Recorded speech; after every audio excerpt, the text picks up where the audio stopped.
everybody, it's Vervain and welcome to the Citrine Palace. You all had asked for more videos about my personal spiritual practice and religious beliefs, so I figured I would hunt around YouTube and see what witchy question tags I could find, and I found a bunch actually that I want to do, but this one, I felt like this tag had more of the questions that you guys had been asking me in messages and comments and things. I can talk about myself all day, but I'd really like to talk about the things that you guys actually want to know about. So thank you for communicating with me and letting me know what sort of videos y'all are interested in seeing. Please continue to communicate me through comments and messages. I love hearing from you, and I love when you tell me what to do. It makes my job so much easier. That said, there are 40 questions, so I'm going to try and get through most of them pretty quickly. I know that I have some things to say about some of them, so let's start. Number 1, what kind of witch are you? So I already have some things to say about this because I know there's a lot of stuff going around on the internet. Like if you're on Pinterest or whatever, you'll see like, art witch, this is somebody who paints magically or whatever. She's always got paint stains and paintbrushes behind her ears and blah blah blah blah blah blah blah, and that's what an art witch is. And then there's a garden witch, and this is what she looks like and what she does. And then there's a book witch, and that's what she looks like and what she does. And the thing is, and I'm not like dissing on these, I think it's super fun to identify with these and like play into these different aspects of our character.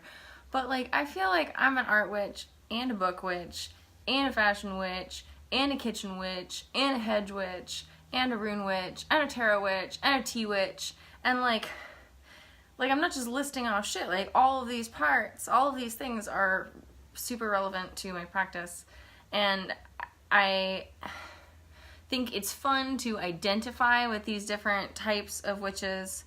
But I also think that part of being a witch is the journey of constantly discovering who we are and what parts of the universe are available for us to work with and collaborate with. I think when we name ourselves, we give ourselves the power of that name, but sometimes we close off to ourselves the powers that might be available by leaving that spot open. And I could get so into this, and I don't think it's necessarily a good idea to kind of stay in the atrium forever and never go through any doors. That's not what I'm saying. What I'm saying is just because you've gone through one door doesn't mean that you can't go through another door also. I feel like I integrate magic in everything that I do, which I guess makes me a kitchen witch. If I had to pick and identify myself as one of these like Pinterest style witch types, I'm definitely an art witch, definitely a tea witch, I'm definitely a kitchen witch, I'm definitely like a fashion witch, and I'm definitely a music witch. Is that too many? Too bad. I feel like honestly the main features of my practice lately in the last couple of years are more like Norse shamanic influenced. And the most consistent thing that's been with me pretty much from the beginning is tarot. 2, how did you discover your path? Trick question, because I'm still discovering it, and I think that's part of being a witch, is that you're always discovering the path, because the path isn't, you're not walking down a path that's ready-made unless you're, I guess maybe if you're part of an initiatory tradition, but I don't know much about that anyway. But especially as I have witchy friends in the real world and places and stuff, but I'm primarily a solitary practitioner, and I'm, you know, nobody has ever done this before. Nobody with my background has ever tried to practice witchcraft in this spot, in this day and age, at this time in my body. Like, this is my totally unique experience, and I can't just, and I can't say today that I know what my path looks like for the next 5 years. I'm lucky if I think I know what my path looks like for the next year. And I'm not sure that I do. I'm doing a really good job of not answering these questions. How did I discover my path? I have always been really into codes and foreign languages and dead languages and ciphers and things. And when I was in 6th grade, somebody gave me the book Dragonology for my birthday, and it's one of those books. It's got lots of pictures of dragons, and it's got like fabric and things in there where you can touch. It's like, oh, dragon scales, and then there's like glitter, and it's like, oh, dragon dust, and then there's like letters and you can open them. Fun stuff. And there was like dragon runes, which was basically a variation on the younger Futhark or the Anglo-Saxon Futhark or something. And that was right about the time that I started to have occasional internet access. So this would have been like 2004, I guess. Wow. I remember going home and searching on the internet, like, this is probably like one of the first things that I ever used the internet for. I was looking for just more like codes and alphabets to learn and translate things into so I could write secret letters to my friends or write my journals in code or whatever.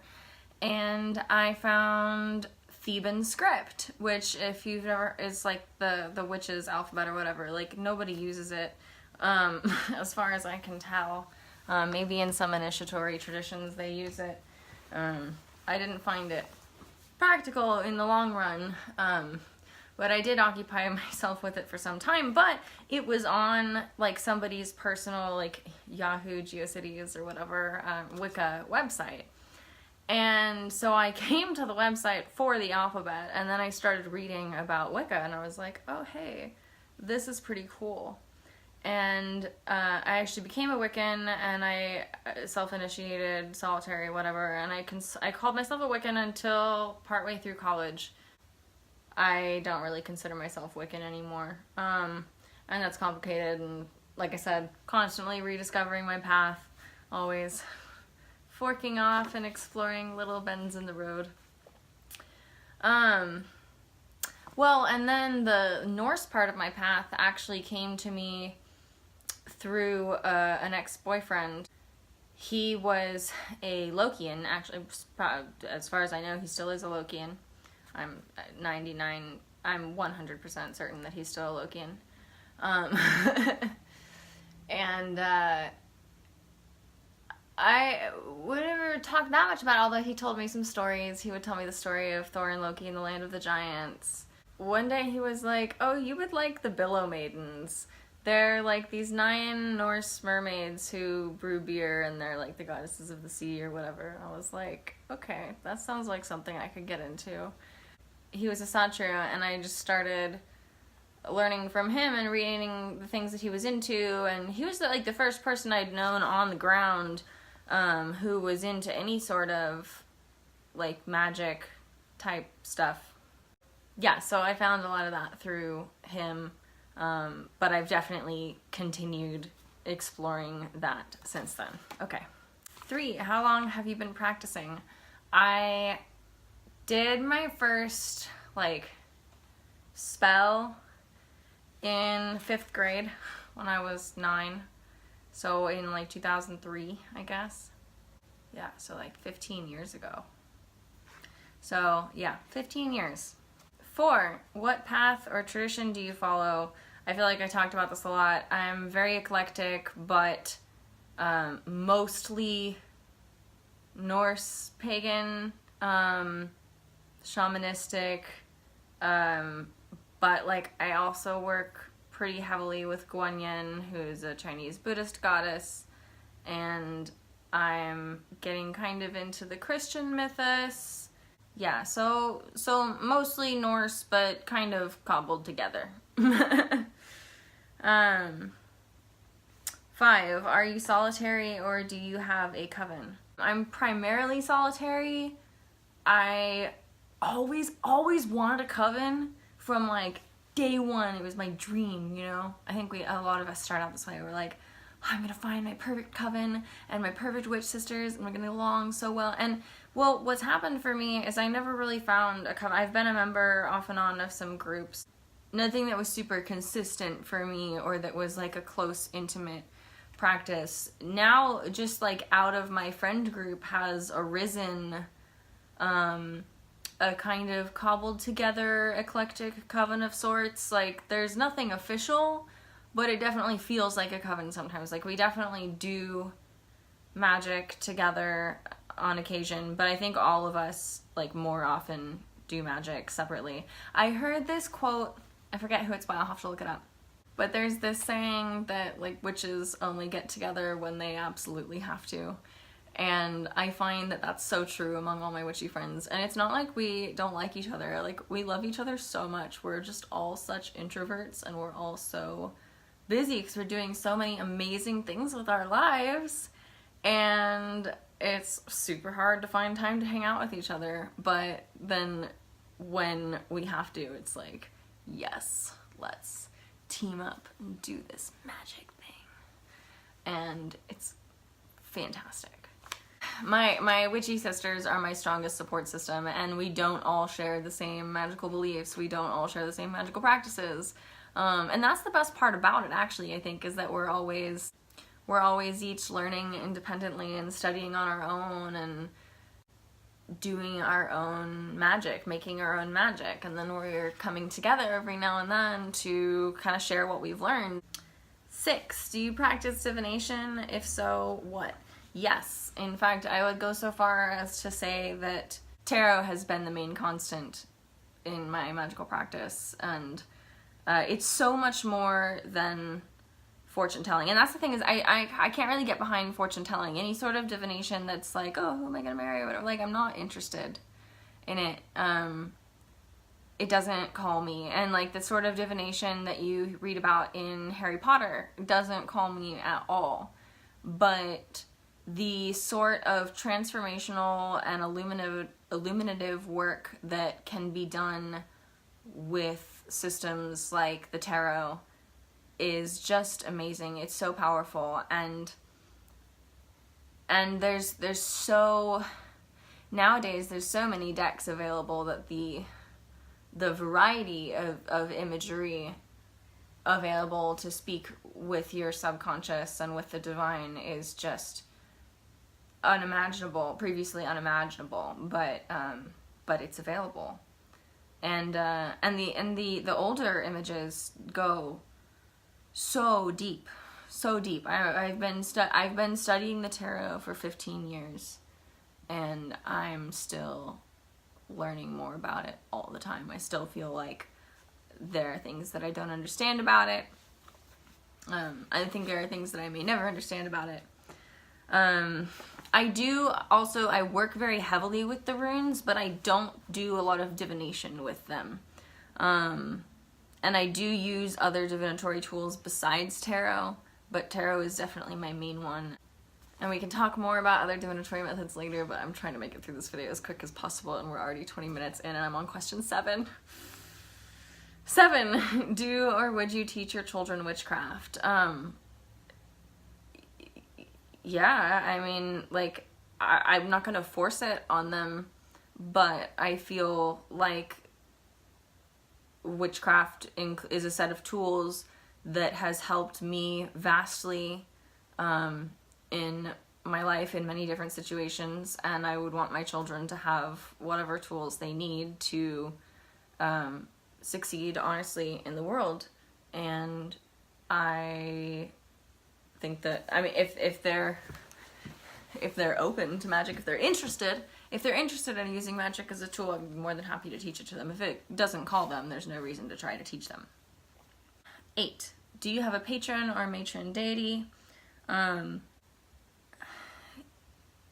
Yes, kind of. I don't really use those terms, but the closest thing that I have to a patron deity would be Odin, and the closest thing that I have to a matron deity would be either Freya or Hela, or both. Like, it's a very interesting relationship that I have with those three, and I don't know that I can rank any of them above another. So we'll just go with Odin, Freya, and Hela. Those are all from the Norse pantheon. Question 9 is favorite pantheon, and we'll just go with Norse. Question 10 is favorite goddess. I feel like that's similar, but some of my other favorite goddesses besides Hela and Freya are Guanyin, who's actually making a cameo over here, and Ma'at, who's the goddess of like truth and justice from Egypt. And I love goddesses. I love so many different goddesses, but we're gonna stop there. Favorite god? I really don't work with like any gods other than Odin, and I know that sounds weird, but especially when I was a Wiccan, but still now, like I talked a lot about the importance of balance, and like I never wanted to be in like an all-female coven, even though that's almost kind of what I'm in now, like, but it's mostly just because most of the people that I know who are into magic are women, and some of the things that we share are really women's mysteries. But I have also had the good fortune to do some magical and mystical practice with some wonderful men as well. But even though I knew, and I really kind of like preached that the balance between feminine and masculine was super important, I always felt drawn to all these different goddesses, and I never felt drawn to any different gods. Like, I'd be like, oh, Thoth, god of knowledge and math and writing, that sounds like something that I can get into. But, like, I'd study him and be like, I don't know, I still don't really remember anything about Thoth, which tells you about how much I was, like, called to it. It just, like, didn't stick with me. And I tried to work with Apollo for a long time, and again, like, I don't remember anything about Apollo. It didn't stick with me. And then I met Odin, and I feel like I like the way that he works with women, and I like his attitudes towards magic and wisdom and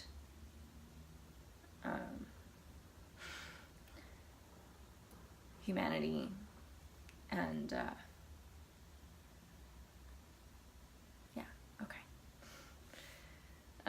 12, your sun sign. I'm actually a cusp baby. My birthday is November 22nd, 11/22, so I'm right between Scorpio and Sagittarius.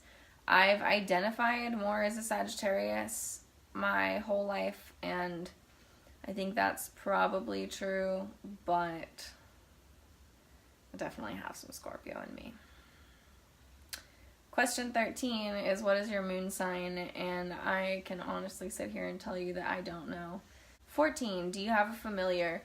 No, not in real life. I do have spirit animals or animal spirit guides that I work pretty closely with. My closest one, my first one, is Tiger, and I got this little plastic representation of Tiger from Michael's.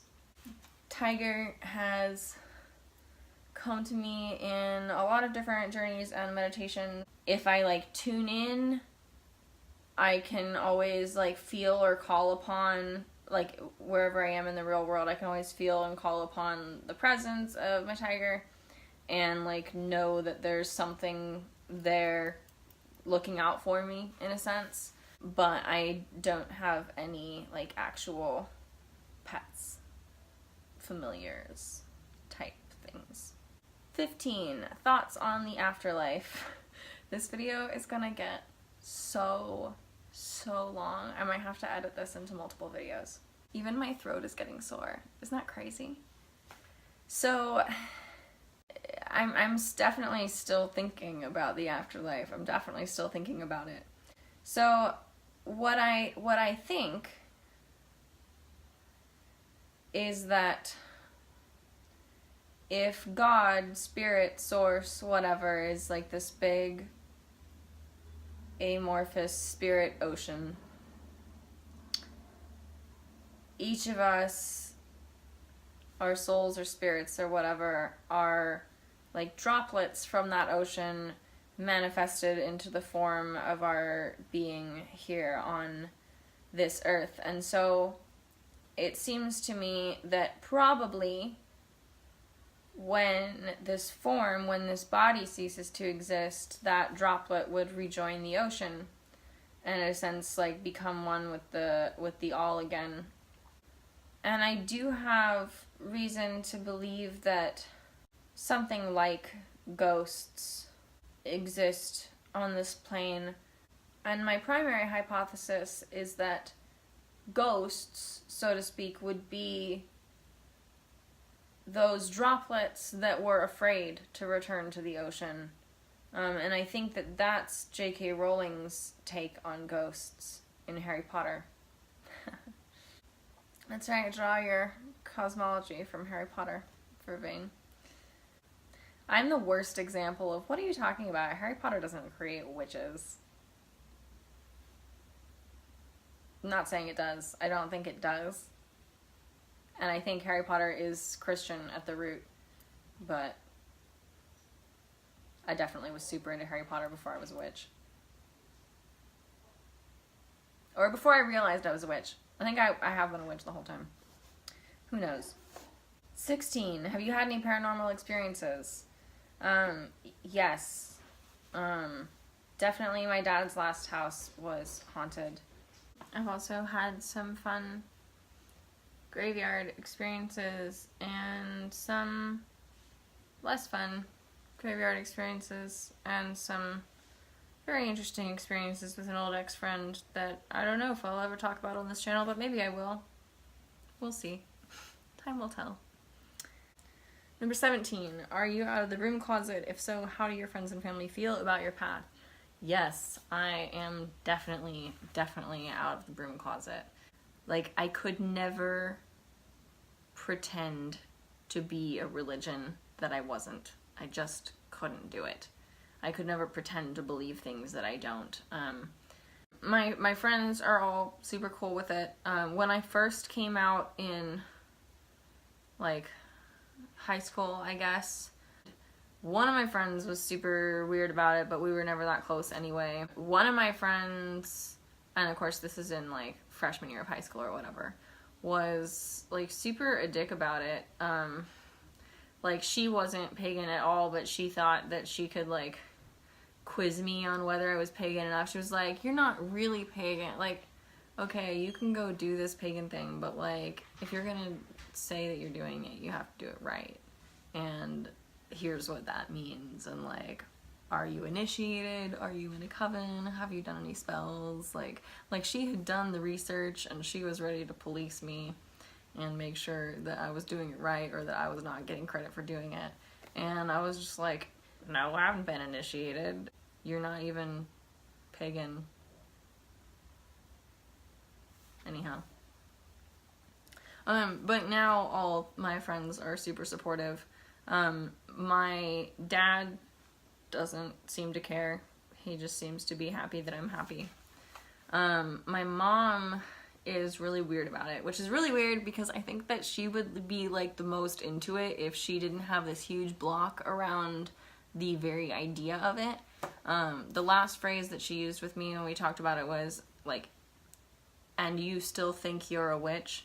So she, whatever she thinks that I do, she definitely doesn't think that it's real or valid or, like, it's very, I'm not sure what she thinks, but she doesn't like it.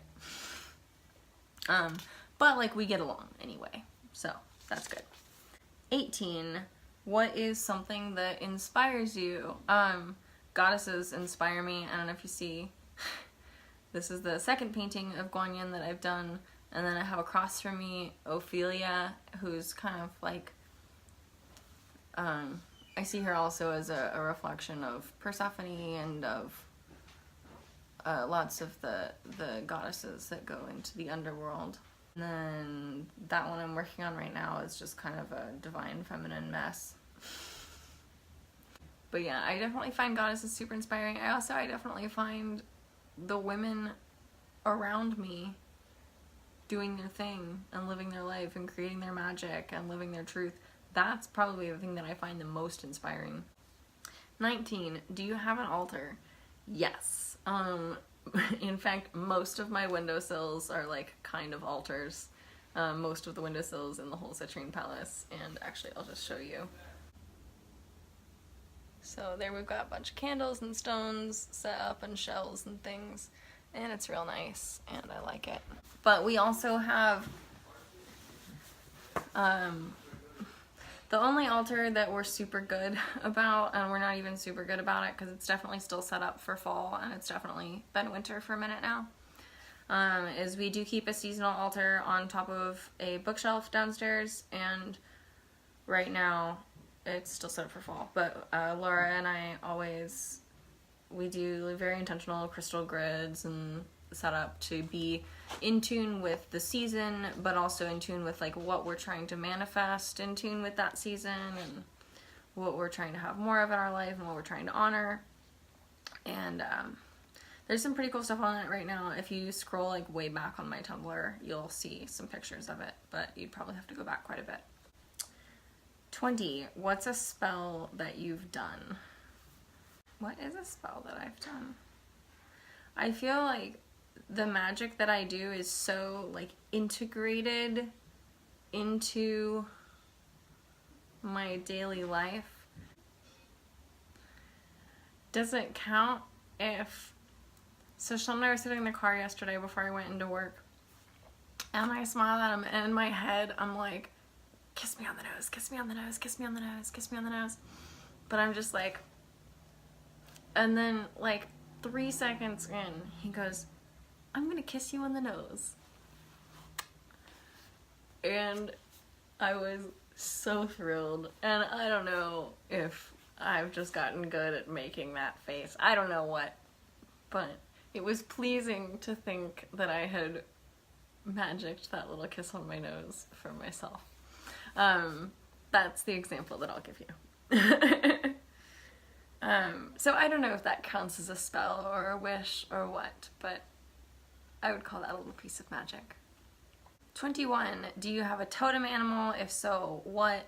I don't work with any system that uses the word totem on, like, I'm honestly, I would even be a little nervous to answer that question. I'm like always so afraid of getting accused of cultural appropriation, as conscious as I try to be. Like, I know, whatever. Okay, sorry. I think it's important, and I want to talk about it, and I don't know what there is to say or be done about it. I really don't know. But I'm just going to go ahead and say no, I don't have a totem animal. I do have some animal spirit guides. I told you about tiger. I also work with a white rabbit and a sea turtle, and occasionally some other creatures, but those are the main ones. 22, favorite pagan holiday you celebrate? Definitely has to be Samhain. Samhain all the way.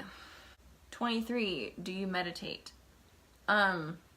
Not exactly. Like, I don't ever sit down and say, okay, now I'm gonna meditate for 10 minutes. But I paint, I write songs, I chant, and occasionally, actually pretty much every day, I will sit on the edge of my bathtub and stare into my eyes in the mirror and just think about all sorts of things. And that's really interesting.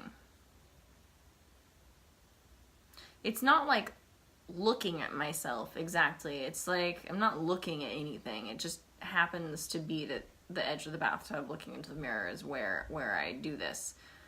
But you can think a lot of stuff. You can think a lot of stuff just sitting there. And I have often thought that it's a very meditative, and I know that like that whatever, judge me, fine. So yeah, I don't know. I feel like painting is definitely meditative for me. Singing and chanting is definitely meditative for me, especially if it gets to be a more repetitive type of music. Like playing through my songs is not meditative, but playing a chord progression and chanting really can be. Painting 500 spirals or whatever, that's meditative. And dots, that's meditative.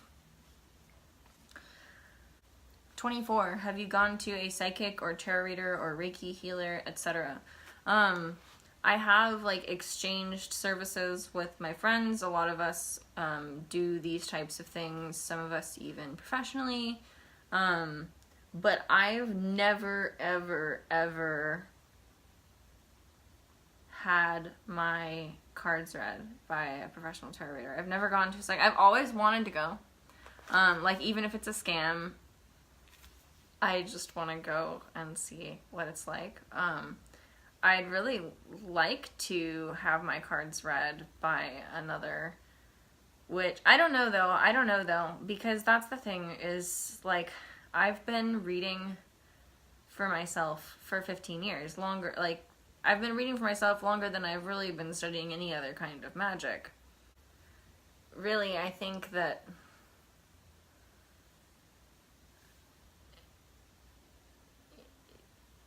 someone...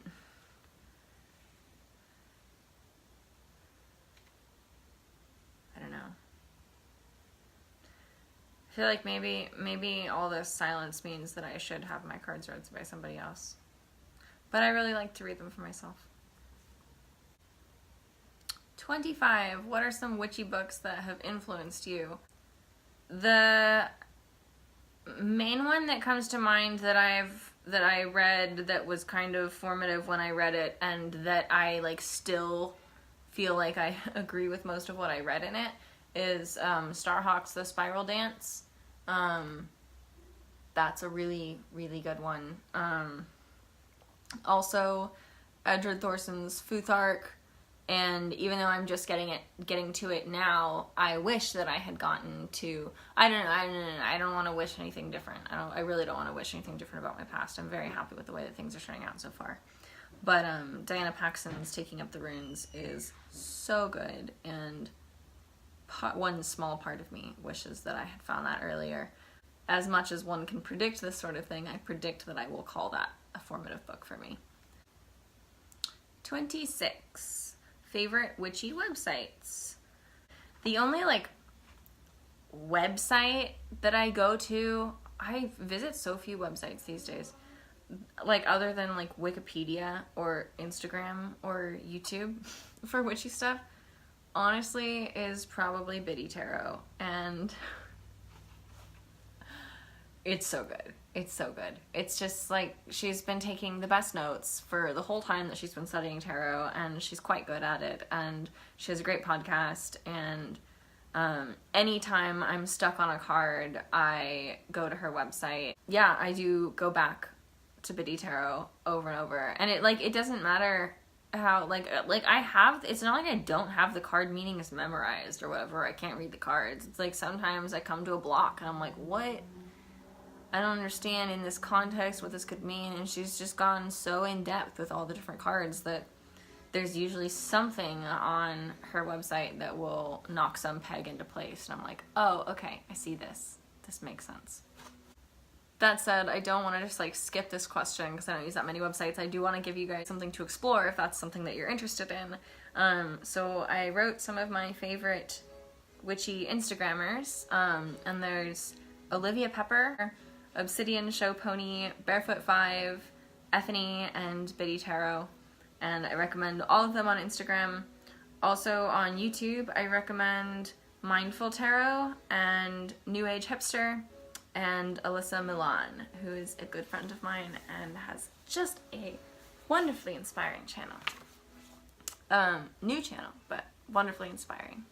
27. Favorite witchy movie has to be Kiki's Delivery Service. Unless maybe it's Stardust. 28. Favorite mythical animal.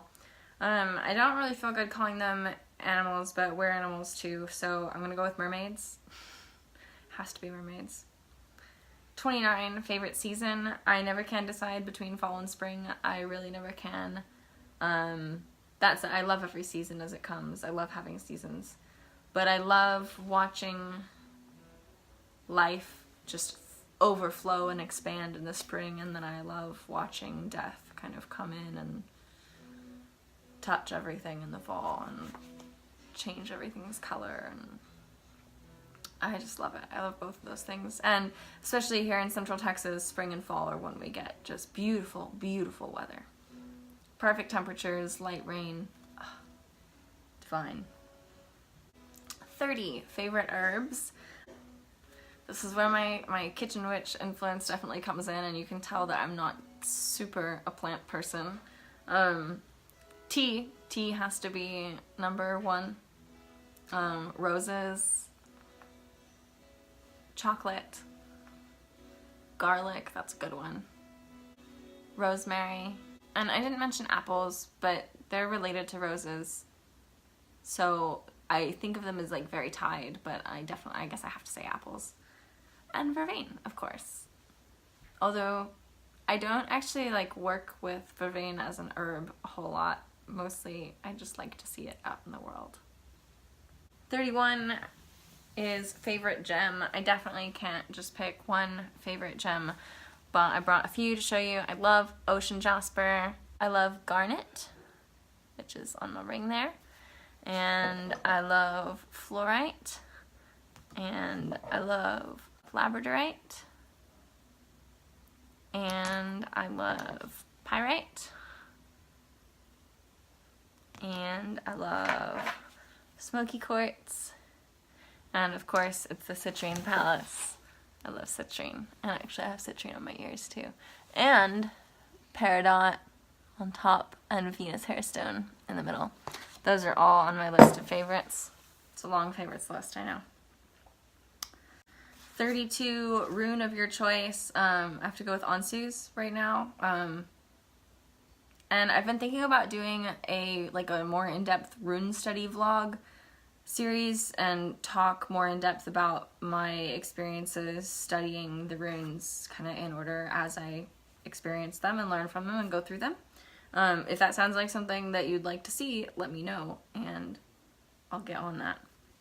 33, tarot card of your choice. When I first started getting into tarot, I super identified with the Hanged Man, which feels like a joke now, like it's all come full circle. Like I feel like I should have realized that that was a sign of some sort, because of course Odin is the Hanged Man, or the Hanged Man is Odin, or there's a lot going on there. And they're not strictly equal, but they're analogous. But for the last 8 years or so, I've identified much more with the Strength card, and that kind of like endurance that's anchored in love and optimism, and yeah. And then in the past 5 years or so, maybe more like 3 years, I've been trying to inhabit more magician and high priestess energy and temperance with my tea work, and there's so much in the tarot. We'll go with strength and the magician, because I can't pick just one. 34, symbol or sigil of your choice. Let me see if I can get it. I have to pick this one, which is the Web of Weird. So this is the Web of Weird. If you look at it for a long time, all of the runes in the Elder Futhark can be found in this web. It's a symbol basically of how everything is connected and everything is intertwined, and I'm not going to go into that right now. Okay, the next couple questions are not actually questions, they're just like witchy tools. So 35 is your athame. I don't have an athame or athame or athame or whatever it's called, or however you say it. I've like never really been super into the whole spiritual knife thing. Like, I don't really have a problem just using a kitchen knife. That said, these are the knives that I use, but I mean, like, I use them at work and stuff, but I also use them for sacred things. And like I said, like, I carry it at work, but I don't think that that makes it less sacred. So this is my Opinel, which is probably actually my favorite knife because it's my best knife. and it's a French knife, and it's carbon steel, and it opens, and it's kind of dirty. There you go. And it's got a great blade, and then it actually locks shut like that, so now you can't close it. It stays open. You won't slam it shut on your fingers, and then you can unlock it and scroll it back closed. My other knife that I have is my Mermaid Knife, and I really dig this. It just makes me happy. I like it. And I mean, it's like I mostly use them to open packages, but sometimes I use them to break into a bang of tea or whatever. Wand. I've been thinking about doing a wand collection video because I have a lot of wands, but I brought some of them for this video. There's one, and then here's one I made. I think I call this my Samhain wand. I really only use it in the fall. And then Naya made this for me. Barefoot Five's daughter, oldest daughter, made this for me for my, I think for my birthday, or maybe for solstice one year. I don't know. It's got a citrine in it. Anyhow, that's some of them. I love wands. I like having different tools for different purposes.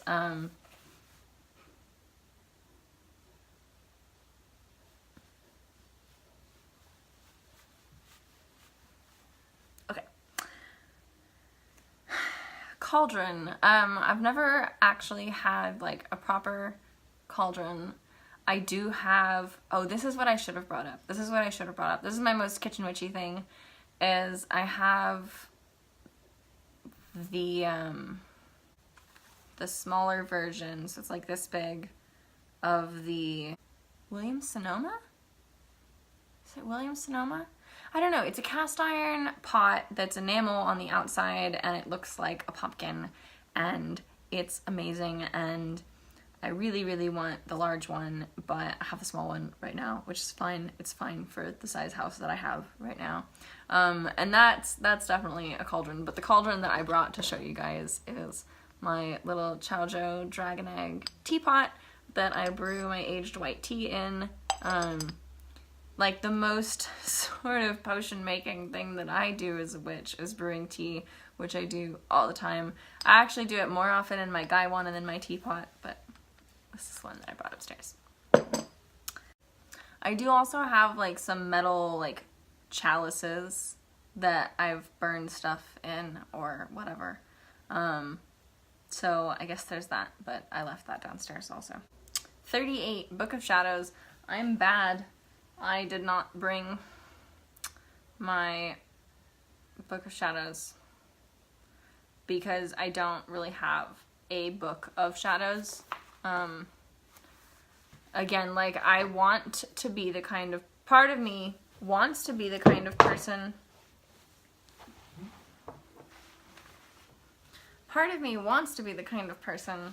that can have one big, beautiful, perfect Book of Shadows that has all my spells in it and things. But I don't think that's ever gonna happen. As the closest thing that I have to a book of mirrors is my Tumblr, which again I'm not gonna link, but you can find it real easy if you try. 39, tarot deck. I brought two. I'm not gonna open either of them. This is my Rider-Waite Smith, or Rider-Waite. It's got the original backs, and it's being stored in a silk cloth with, I don't know whether it's actually like a Japanese or Chinese lady on here or whatever, but I'm pretending that it's Guanyin and that Guanyin is watching over my tarot deck. For more intuitive readings, the last couple of years, I've gotten really into the Chrysalis Tarot. I said I wasn't going to get this out, but I have to show you. And I've showed this to you. I've had this out in a lot of my videos before. These are the backs. These are the fronts. It's a very non-standard system. The suits are non-standard. The trumps are non-standard. They're renamed. But it is actually constructed like a tarot, and a lot of the meanings do line up somewhat, but because it's so different, it's been good for me to learn to read more intuitively rather than based on like what I've studied and what I know. So those are my 2 favorite decks, and I know that there's just one more question, so let me get that book and see what it is. There go my flowers. Oh, 40 is something witch related that I want right now, and I'm just gonna go with time. I want more time, please. Or the ability to make things grow, because I can't seem to do it. On the real though, I'm manifesting a garnet like this, but bigger, like that. More like that. I've seen them. I've held one. It was a little bigger than this. Well, it was like about like this, but just more round and less pointy, you know. It was like $240, but I held it at Crystal Works, and I was like, I don't know if you will come home with me. I know you won't come home with me today, but someday, one of your brothers or sisters will be mine, and we'll be friends. So, in the abstract, I'm manifesting a giant garnet. Also, I kickstarted the Ethereal Visions Tarot deck a while ago, and it's supposed to be delivered in February, but I was just looking at the pictures of the final proofs from the printer with the gold foil, and it's this beautiful Art Nouveau tarot deck by Matt Hughes with gold leafing on every single card, and it's gonna be here in February, and I've already paid for it, but I don't have it yet, so I still want it, and that's very exciting. I'm definitely lusting over that, even though in a sense, it's already mine. That's been quite long enough. This is like an hour and 20 minutes of video that I'm gonna have to edit down. You voted on this, just remember that. And if you did enjoy this video, please do like and subscribe for more content like this. And do let me know in the comments below what you thought, what you'd like to see more of.